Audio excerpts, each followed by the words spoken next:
Like, that's not appropriate situation. You should have these really good boundaries with your partner, because it's not fair. It's not fair for the person you're in a relationship with to still have one foot in another relationship.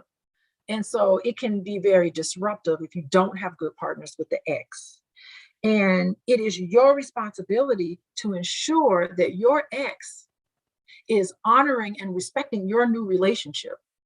Okay. And so that's another reason why it's important to have excellent boundaries. And so your new partner can feel very uncomfortable. I'm really uncomfortable with the type of conversation that you are having with your ex.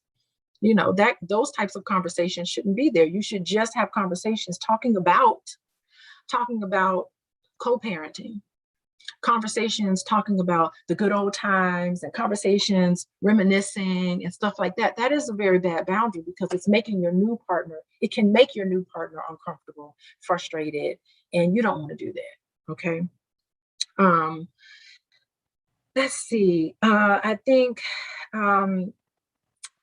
just in general, when we talk about setting up and establishing healthy boundaries with your ex, I think it should be, you have to be in contact with them because you're co-parenting. Okay, so that's just what comes along with it. I think the conversation should stay toward how are we going to manage these children together? And that's it with the conversation. Oh, are you doing okay? I'm glad you're doing fine. Keeping a very friendly, business-like relationship with the ex is important. Healthy boundary. Okay, business-like relationship. Texting each other, emailing each other, having very small, brief conversations with each other. Okay, the kids are on their way. Oh, did the kids get there? Oh, Susie is sick. She's got to get a COVID test in order to get back to school. I just want to let you know. Nice conversations like that is respectful is what's important for the ex-partner. But anything outside of that, I think it is a terrible boundary to talk about the good old times, especially if you've moved on. And even if you haven't moved on, you don't want to do that anyway. Boundaries with the ex-partner. Boundaries with children. Oh gosh. So, kids are coming from different homes sometimes. Sometimes they're coming, the kids go to their dad's house, and they have a different set of household rules in one house. And then you have another household rules in your house. I think it would be ideal for you and your ex-partner to have similar household rules. I mean, that's ideal, but let's just face it, you can't control what's going on in someone else's house. And you wouldn't want anybody controlling what's going on in your house. And I think that you don't want to juice your children for information. Well, what are the rules like at your house, at your dad's house? What are the rules like at your mom's house? You don't want to do that. But you do need to understand that children are going from one household to another, and that transition can be somewhat difficult and can be an adjustment process. So keep that in mind. But don't try to tell your ex what they need to do in their household. They do not need to tell you what you need to do in the household. You just need to know, as long as the children are safe, let them do whatever they're doing. But teach children, okay, that might be okay at your dad's house, but in this house, that's not okay. This is how we treat each other. This is what we know about each other, setting up schedules and routines, so that children know what the rules are. And children are quick. They're easy. They can adjust as faster than you think they can in terms of what's expected at different households. So I think that you also need to know let's see what else. Communicating with your partner is important.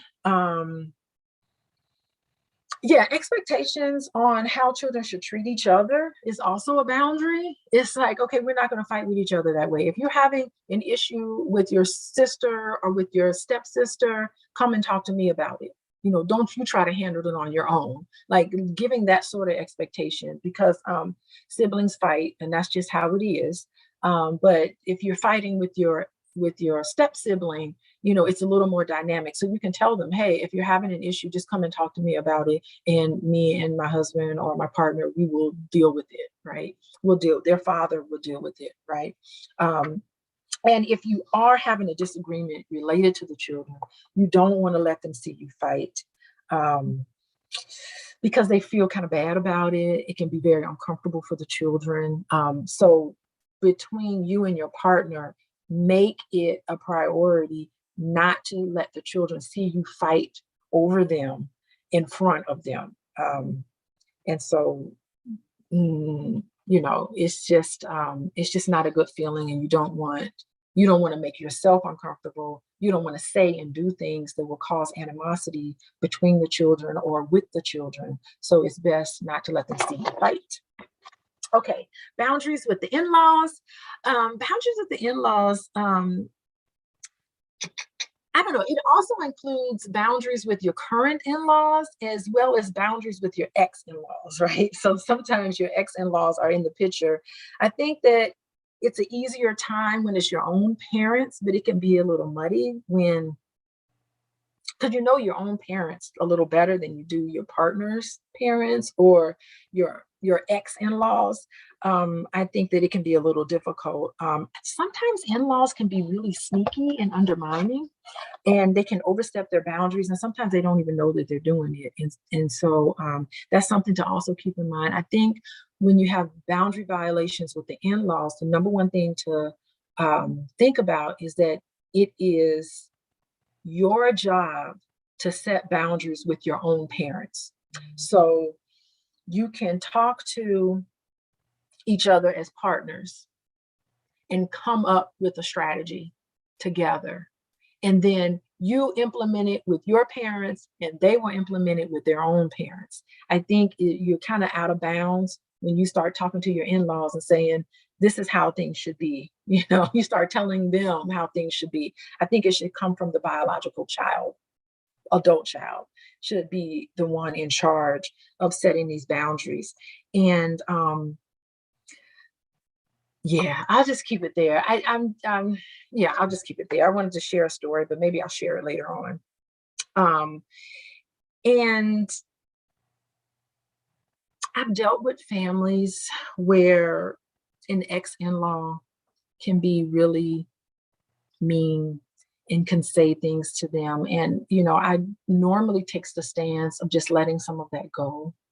But there was a lady who her ex mother-in-law was just downright mean to her. And she would come to all of the kids' events and she would take that opportunity to kind of poke her a little bit and to say things that were really insensitive, and it was embarrassing to her. Not only embarrassing to her, but it was also embarrassing to the children. And so I think once the children started becoming affected, I gave her the strategy of how to address her ex-mother-in-law that was causing difficulty. And one thing I told her to do was I said, just write a letter to her. Put it down in writing. And she did. And in the letter she wrote, she said, hey, I noticed that sometimes when we're together for the sake of the children, I notice that you make these comments and it really hurts my feelings. So I had her to talk about how it made her feel. And then I said, I understand. So you can talk about how you feel. And so what she also wrote was an apology. She said, listen, I'm really sorry that I hurt your son. I'm really sorry that the marriage didn't work out the way we both hoped it would be. And I understand that I caused financial pain to your son. I caused emotional pain to your son, and I'm really sorry. Let's agree that we are going to be cordial to each other and when we're together for the sake of the children. Sincerely. So she put that in the letter. She gave that letter to the ex-mother-in-law, and lo and behold, they were able to put a lot of things behind them. And so I think it is, again, like your responsibility to try to just address them directly, but in a way that's respectful. I think that respect and gratitude always lead with that, because that softens a situation that's really sticky, very, very sticky. So anyway, and and I think it takes a lot of you gotta let go of your ego when you when you're trying to establish boundaries with in-laws and what to say and what not to say. I think that it takes a lot of ego, and sometimes you just gotta let things slide. I hate to say it, but sometimes you gotta let things slide because you're gonna see them forever. They're gonna be at graduations, all the milestone weddings. You're gonna see them. You can't avoid contact with them if you still have children together. So just keep that in mind. Anyway, I do think that You don't want to put the children in the middle. You don't want to badmouth them. And you don't want to let outside of once you write that letter, like for this particular lady, once she wrote that letter, I said, hey, let it go. At this point, don't let them have that control over you. So it's important. It's not to let them destroy their relationship. So, my stance is nobody and no thing should get in between you and your partner. If you're in a relationship with someone and that relationship is important to you, nobody, I don't care if it's your mom, your dad, your kids, your friends, nobody should be allowed to form a wedge between you and your relationship. And so that's why you need to create healthy boundaries. Okay, so with that, let's take a break.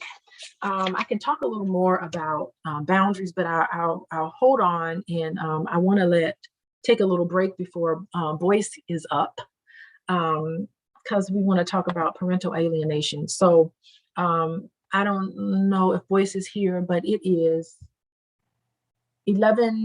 54 past the hour. Do you want to start now? Or do you want to take a break? You know what? Why don't we all take a break? I'm sure everybody, maybe you got some people in there that maybe got to use the bathroom, want to grab a snack. Yeah. Rub your eyes a little bit, stretch. I know I need to stretch. I think that during the break, if you guys, for those of you who've downloaded the workbook, page 12.